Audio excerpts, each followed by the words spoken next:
seen a lot of change, been through a lot of pain.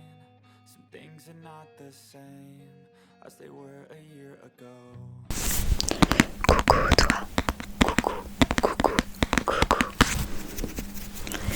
J'espère que tu vas bien. Moi ça va très bien. Avec l'accord de la maison d'édition Hachette Heroes, on se retrouve pour le chapitre 7 de Profondeur de l'océan de Liz Braswell, qui, je le rappelle, est une revisite du conte de la petite sirène. Et d'ailleurs, pour entrer dans le thème, j'ai mis du maquillage bleu, je sais pas si tu vas pouvoir le voir, ainsi que un pull bleu qui appartient à mon père et du vernis bleu. Voilà. Manque plus que les cheveux bleus. D'ailleurs, je l'ai fait il y a 2 ans. J'avais les cheveux bleus foncés à un moment donné. Mais c'était pas voulu. C'était une expérience capillaire qui a mal tourné. Bref, pour en revenir à la vidéo d'aujourd'hui. Donc, la dernière fois, j'ai lu le chapitre 7 où Ariel a rencontré donc Jonah. Il s'agit, alors je crois que Eureka est son arrière-grand-père, je crois. Et donc Jonah l'a informé que Vanessa, enfin Ursula du coup, détenait son père et que celui-ci, donc Triton, n'était pas mort. Donc maintenant, je vais te lire ce nouveau chapitre.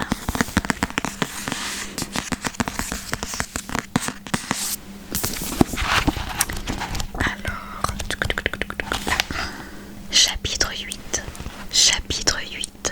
chapitre 8. La reine dérivait lentement, désormais. Elle traversa le royaume jusqu'à la bordure d'Atlantica. Quelques poissons s'arrêtèrent devant elle pour s'incliner et lui adresser un signe poli de la tête. Elle ne croisa personne d'autre. De manière générale, les sirènes et les tritons ne fréquentaient pas les recoins isolés et ternes de l'océan, où les coraux disparaissaient au profit de la roche nue. Elle arriva enfin à sa grotte secrète, là où elle entreposait autrefois ses innombrables trésors humains. Il y avait des millions d'années de cela. C'était sans doute une cheminée qui crachait de la lave et qui faisait vivre des vers tubicoles. Ariel s'était servi de ces étagères parfaitement cylindriques pour y exposer ses trouvailles, jusqu'à ce que son père réduise tout en poussière. Et de minuscules créatures se serviront de nouveau de ces minéraux, complétant ainsi le cycle. Une importante couche de sable fin, l'équivalent de la poussière terrestre, recouvrait tout l'espace. Quelques sacs avaient réussi à prendre racine sur les ruines ici et là, et des anémones se développaient dans les coins les plus abrités. Ariel observa le résultat de la fureur du roi. Elle l'avait tant détesté ce jour-là. Puis il avait échangé sa vie contre la sienne. Et maintenant, il était vivant. Elle parvenait à peine à s'en convaincre. Les larmes et les sanglots qu'elle ne pouvait laisser sortir sombraient vers son cœur et provoquaient d'intenses spasmes de douleur. S'il était réellement vivant, Ursula l'avait sans doute torturé pendant tout ce temps. Et elle n'était pas vraiment clémente avec ses prisonniers. Toutefois, il pouvait aussi s'agir d'un piège, d'un stratagème machiavélique pour attirer Ariel, afin qu'Ursula se débarrasse d'elle une bonne fois pour toutes. Attendre une demi-décennie après que la sirène avait baissé les bras était étrange. Mais après tout, la sorcière était étrange. Et tout ce qu'Ariel avait était la parole d'un petit goéland qu'elle ne connaissait pas. Malgré tout, même si elle avait à peine croisé Jonah, celle-ci dégageait quelque chose d'indubitablement honnête. La reine avait le sentiment que l'oiseau n'était pas du genre à mentir ni à exagérer, même pour sauver ses propres plumes. Et bien que Reka ait tendance à se faire des idées, voire à croire à ses propres mensonges, ce n'était jamais dans l'intention de nuire. S'il pensait sincèrement que Triton était vivant, il serait prêt à tout pour aider Ariel. Il va falloir faire les choses en bonne et due forme, se dit-elle en serrant les poings. Elle s'avancerait vers le château avec une armée de sirènes, invoquerait la puissance des océans, écraserait Ursula contre les rochers, noierait tous ceux qui s'opposeraient à elle et sauverait Triton. Il redeviendrait roi et elle retrouverait son père. Ou peut-être pas. Elle ne pourrait jamais engager des soldats qui avaient juré de protéger le royaume des mers pour réparer le mal qu'elle avait causé. Elle ne mettrait jamais en danger des innocents reclus dans le château, juste pour sauver la personne qu'elle avait conduite à sa perte. Le destin lui donnait une seconde chance. Elle la saisirait, mais seule. Elle redresserait les torts qu'elle avait commis toute seule.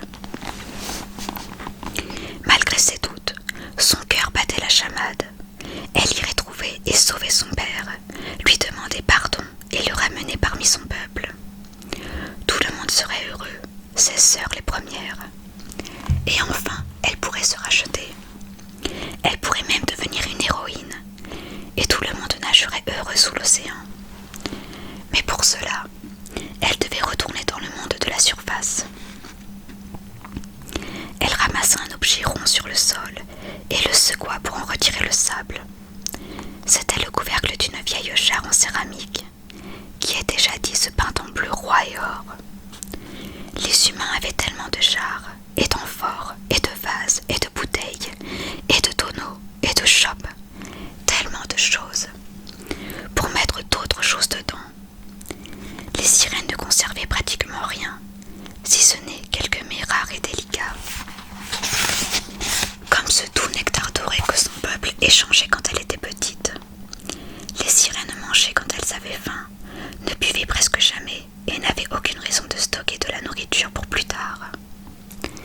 Elle laissa tomber le couvercle dans le sable et soupira en flottant vers le rocher sur lequel elle avait eu l'habitude de s'asseoir pour admirer sa collection. Ses trouvailles. Il y en avait tellement. Des objets dont elle n'avait jamais compris l'utilité lors de sa brève vie terrestre, parce qu'elle avait été trop occupée à faire les yeux doux à Eric. En y repensant, c'était cela qui la troublait le plus dans le récit du goéland.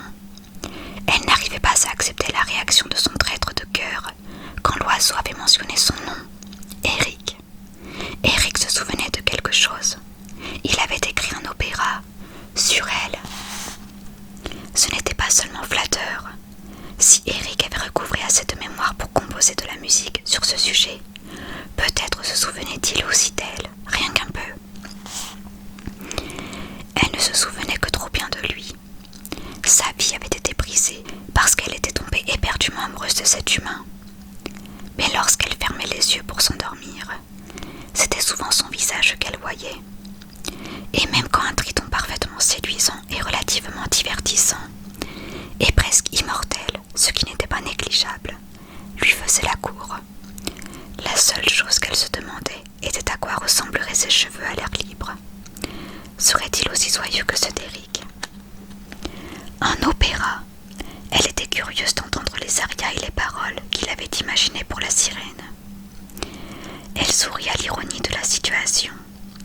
Elle avait vu un spectacle pour un homme, et ce même homme avait écrit des chants pour elle, alors qu'elle ne pourrait plus jamais chanter.